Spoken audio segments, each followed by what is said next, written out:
چیز یاد رکھنا کہ انسان کے اندر کوئی ہے، اس جسم کے اندر کوئی ہے. وہ کون ہے؟ وہ دو چیزیں ہیں. ایک انسان کے اندر روح ہے اور ایک انسان کے اندر نفس ہے. یہ جو فزیکل بینگ ہے اس کے اندر دو چیزیں ہیں، ایک انسان کا نفس ہے اور ایک انسان کی روح ہے. کچھ علماء نے نفس کو بھی روح کہا ہے، اور جو روح ہے اس کو روح الروح کہا ہے کہ روح کی بھی روح ہے. لیکن انسان کے اندر ایک نفس ہے. آپ سمجھے، اس کو سمجھنے کے لیے سمجھیں گے یہ انسان کی فزیکل بینگ ہے، رائٹ؟ یہ انسان کا جسم ہے جو اللہ نے ماں کے پیٹ میں بنایا. پھر اس کے اندر انسان اللہ نے نفس بنایا، نفس، اور اس کے اوپر اللہ نے اوپر روح ڈالی. حدیث میں آتا ہے جب بچہ 4 مہینے کا ہوتا ہے ماں کے پیٹ میں تو اس کے اندر روح ڈالی جاتی ہے. یہ روح، یہ جو نفس ہے، یہ سورٹ آف سمجھے جیل ہے روح کا جسم کے ساتھ کنیکشن کے لیے.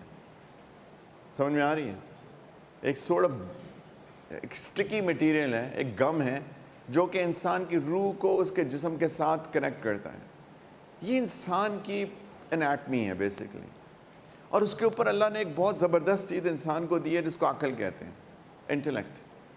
یہ ہے پوری انیٹمی انسان کی. جسم، اس کے بعد نفس، اس کے اوپر روح، اور آف کورس ایک اور چیز جو کہ عقل ہے، جس کو میں ہائی لائٹ کر رہا ہوں الگ سے جسم کے علاوہ، کیونکہ عقل انسان کی وہ چیز ہے جو انسان کو ڈفرینشیٹ کرتی ہے جانوروں سے. عقل انسان کی، کیونکہ جسم تو جانوروں کے پاس بھی ہے، تو انسان اور جانور کے اندر کیا فرق ہے، اس کے جسم کے اندر کیا فرق ہے؟ وہ انسان کی عقل ہے. ایک امیزنگ چیز ہے انسان کی عقل.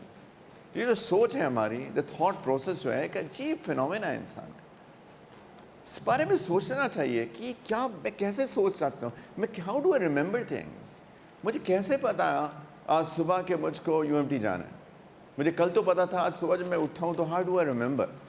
یہ عقل بہت امیزنگ چیز ہے، بہت ہی انٹرسٹنگ چیز ہے.